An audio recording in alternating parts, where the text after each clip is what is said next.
Hello, everyone. Welcome to another episode of Bolt Breakdowns here on the Guilty as Charged podcast YouTube channel, where I talk about anything and everything related to the Los Angeles Chargers. Of course, we know why we're here today. I didn't really do a Bolt Breakdowns episode during the live season because, we were talking about doing 2 or 3 shows a week. Steven and Tyler were doing the film breakdowns. Arden's here with analytics. The reason we're here today is that the season is unfortunately over. The Chargers did lose the win or go home game to the Raiders, and they're currently sitting at home, which is not the result we wanted. It was an improvement from last year, where they go from 7-9 to 9-8, and you have the performance of Justin Herbert as well as things to be excited about in the future. But the Chargers are not where we want them to be, which is as a playoff team, which we expected for most of the season. Really, we expected them to be in the playoffs, considering how they started and how they were always in that playoff picture until they weren't. So we're here to talk about everything. Just as a note on the podcast, Steven and Tyler are going to be off, and I'm going to be off for the next week. So I don't think there's going to be a new podcast until next Wednesday, where we'll hopefully get back into the offseason swing of things and talk about impending free agents and all the things that are going to happen with the team between now and March and the rest of the season. But I did want to do a video that serves as a little bit of an off-season primer to talk about, how we got to where we are and where we go from here, right? So I'm mostly going to be focusing on that part today, the where we go from here part, into free agency and the draft. You can check out the full Chargers Raiders podcast we did this week post-game in the Blue Wire studios, which was very fun. And you can check out Arjun's analytics video if you want to see more about Brandon Staley's decisions and the analytics behind them, and did they cost the Chargers the game. But I'm here to talk about the offseason because that's currently where the Chargers are. So the offseason, in a sense, has sort of started already. The Chargers have signed 11 players to future reserve contracts, as Daniel Popper tweeted yesterday. So you have wide receiver Michael Bandy, Andrew Brown, Cole Christiansen, Tyler's favorite, Ben DeLuca, making the team, Emeka Egbule, Maurice French, Ryan Hunter, Hunter Kampmoyer, Forrest Merrill, Jason Moore, and Foster Sarrell. Foster Sarrell, largely a tackle that was on the practice squad during the season. So you sort of have this mix of guys that are going to be competing for roster spots next season. So this is something to look forward to for training camp. And Daniel Popper specifically pointed out some notable absences for guys who were on the practice squad as of the final week of the season. Darius Bradwell was not given a reserve futures contract. Neither was KJ Hill, and neither was Tristan Vizcaino. And so that's a big deal. And I think Joe Reed, although I'm not totally sure of his status considering he was on IR, but he is not on this list as well. So I would assume that means that for the time being, at least, his time with the Chargers is done. We'll see how that situation develops, but these are the 11 guys that the Chargers have kept, which is something to look forward to in training camp, at the very least, to see if someone like Forrest Merrill can continue to develop, just continue to see if any of these guys maybe can push for a roster spot after they were already on the roster during training camp and at various points during the season this year. So we'll see, right? Kind of a push to the future type of move. It is wildly disappointing, I would say, that KJ Hill has gone from someone who is basically guaranteed a roster spot because of his special teams ability, and now he's not on the roster at all anymore and seemingly out of the Chargers' plans entirely.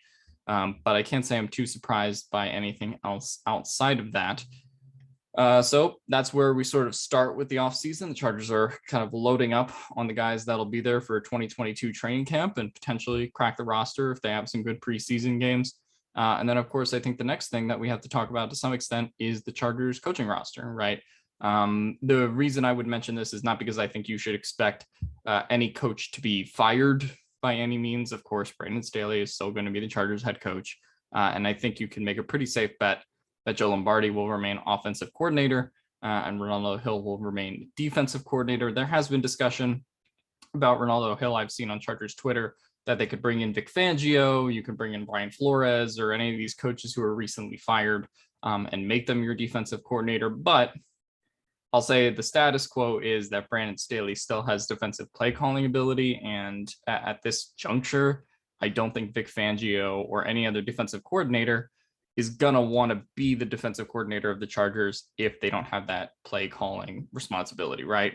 Dan Quinn's probably going to get another head coaching job somewhere else. So why is Vic Fangio going to want to come here and not call plays when he can call plays in Dallas and potentially work himself into another head coaching job, right? So as much as the relationship with Staley is something to consider, I don't think that the Chargers will be experiencing major changes at offensive or defensive coordinator as long as Staley does have that defensive play calling ability and he's not giving it up, which if you were to give defensive play calling ability up to Vic Fangio, we have a lot of other big problems with the Brandon Staley hire at that point. So I think everything is pretty much the status quo for the moment.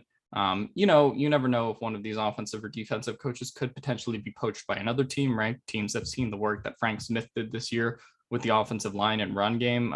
So could he get poached by another team? Potentially.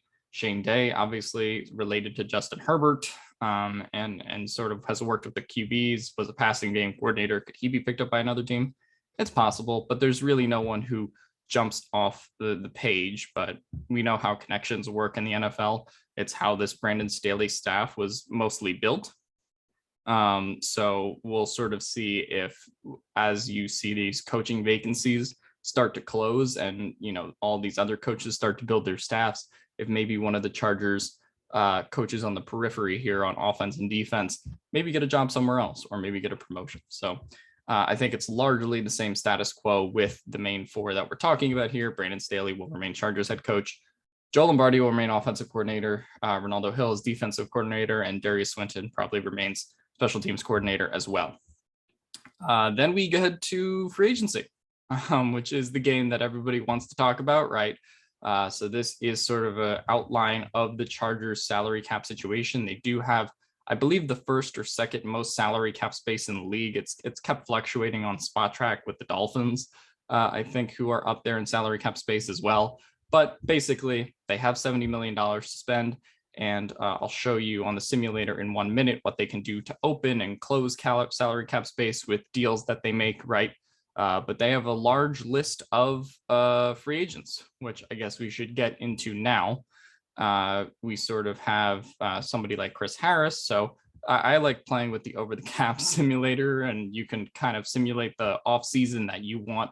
I'm sure we'll do a podcast episode about this in the future. We did one last year that was very similar, but you can do things like not extend Chris Harris Jr. If you want to do that. Or they also give you very accurate figures regarding franchise tagging Mike Williams if you want to extend Mike Williams, right? And so you can play around with that as well. But the five biggest Chargers impending free agents, I think, that make a lot of sense to pay attention to are, of course, what they do with Mike Williams. That is their biggest priority of the offseason, to try to get something done with him. If they can't, then they potentially have to go in another direction or franchise tag him. I do think as of now, franchise tagging him is probably the most likely option. But then you have some key free agents to figure out either how you're going to replace or if they re-sign them. Linval Joseph has had some debate. I think most people don't want Chris Harris back. And then you have someone who's like a young upstart like Uchenna Nwosu, whose production hasn't always been there, but he just did finish the season with a very good game against the Raiders. So, and he plays the edge position. So who knows what he's going to ask for in free agency. Also important to talk about exclusive rights free agents. So this would refer to players like Jalen Guyton, Storm Norton. So I think this would bring them back for seasons with salaries of $600,000 per season. And Donald Parham, who after his injury is also an exclusive rights free agent as well, as opposed to unrestricted.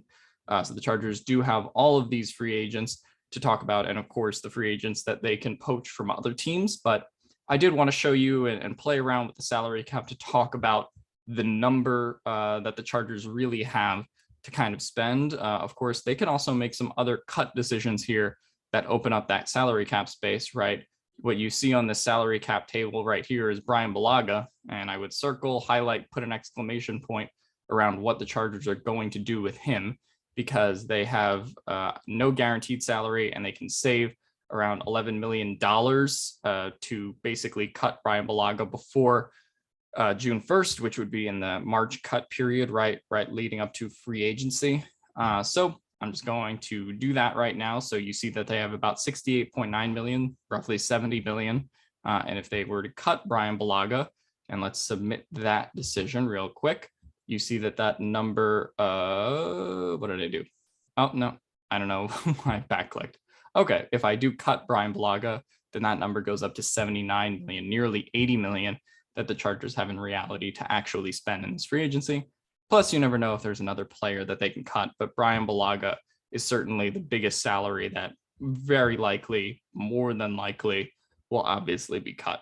And then that can kind of play into their negotiations with Mike Williams, because everybody talks about the Mike Williams contract being very expensive. But if you even franchise tagged him for the value of 19 million and you cut Brian Bulaga, you still have 60 million left to work with. So the Chargers are not in a bind here by any means possible, even if they agree to a long-term deal with Mike Williams or are in a position where they may have to franchise tag him. So I wouldn't worry about the Chargers salary cap too much, because they do have a lot of money to spend using Justin Herbert's rookie contract and the fact that they aren't paying a quarterback quite a bit of money right now. So we'll see how free agency plays out, but I just wanted to play around a little with the over the cap calculator and, show you guys how that can work. And you can play with it yourselves, play with the over the cap calculator and send your results to me on Twitter if you want to do your dream off season. I'm sure we'll do an episode on the podcast. We sort of did one last year where we were playing around with Michael Davis and Hunter Henry's free agencies. So I'm sure we'll do one this year as well to talk about what we would do if we were the Chargers GMs. But as they say here, the Chargers have about 70 million in projected cap space, not including the Brian Bulaga contract, which they can cut. Or sorry, that 72 figure is accounting for Brian Bulaga being on the team, but they can cut him and then free up that 11 million about that they would save, as I demonstrated on the salary cap calculator. And they have a lot of pending free agents that we've talked about. Ode Bushi, Jared Cook, Linval Joseph, Chris Harris, lots of decisions to make. And then after free agency, that obviously brings us to the 2022 NFL draft. So this has been a topic of a lot of conversation, obviously, is how many picks the Chargers have. So we don't technically know how many picks the Chargers are going to have, but based on the players that they let walk in free agency, they'll have about 4 compensatory picks. Now, what rounds these picks will be in is a little bit complicated still, because the NFL hasn't awarded these picks. So don't get too married to the Chargers have 3 6-rounders and they have 1 7th, or they have 2 6 and 2 7ths. We're not going to know for a little bit in reality, but the Chargers will have 11 draft picks in total, 1 in round 1, 1 in round 2, and pretty much all the way through round 5. And then they'll have a combination of extra picks in round 6 and 7. So that will total 11. I doubt that they use all 11 picks. They can obviously trade up in the draft using some of those later round picks. And I sort of doubt just how the draft works, that they're going to sign 11 rookie contracts as well. So I would keep an eye on maybe them shipping a pick for a player here or there, or if they want to use multiple picks to potentially trade into round 2, if they want to use it to trade into day 3 higher in the draft, right? That's what those picks can be used for. And then you're not, signing 11 players, right? So I think that that's something important to note. And yeah, I mean, that's sort of a little bit of a primer on the Chargers offseason. Of course, that would then bring us to training camp. And then we're kind of back where we started with the podcast this year, talking about training camp and which guys will break out and stuff like that. But yeah, that really brings us through the NFL draft. And we can also talk about some of their positional needs, right? I think edge defender, especially depending on what they do with Uchenna and Nwosu, is a pretty big need. Defensive tackle, I mean, we saw the Chargers run defense, and I know a lot of people have been talking about Jordan Davis potentially replacing Linval Joseph and all the other needs on the defensive line to improve the run game. I think that's a pretty apt need at this point. Cornerback. Michael Davis did decline from where he was in 2020. I think that was pretty evident to anyone who watched, partially due to injuries, partially just due to his play not being as technically sound. And I think he's proven that the Chargers do need another body at CB1 at this point. This is going to be a thing that Steven talks about all off season and that I talk about and Tyler talks about. The Chargers need for a tackle. Brian Bulaga, if you do cut him, opens up salary cap, but you do have to replace Brian Bulaga through the draft or through free agency with a right tackle. I think both Storm Norton and Trey Pipkins, while they're good depth, have proven that neither at this point can handle a starting role, which is not really an offense to them. It's just the Chargers need something better there than replaceable depth and XFL players, frankly. So you can go back and look at the Max Crosby film if you want, and then tell me I'm wrong, but I don't think you will. Anyway, we can also talk about wide receiver, right? If the Chargers were to let Mike Williams walk, wide receiver becomes a very big need. I do not expect that to happen, but still, considering that he's a free agent, considering that Jalen Guyton is an exclusive rights free agent, considering the fact that they don't have 5 or 6 on the roster right now as we speak, heading into free agency, it's going to be a need that has to be addressed through either signing those guys and bringing them back or replacing them and changing up parts, right? So I hope that you liked this off-season primer breakdown. We'll be back with normal podcasts next Wednesday. I'm excited to get into the swing of things and the offseason, even if the loss is still obviously a little crushing. I know that a lot of people were expecting to go to the playoffs. So was I. Would have been fun for the Chargers to get a playoff game and for us to get playoff Herbert as opposed to playoff Roethlisberger and playoff Carr.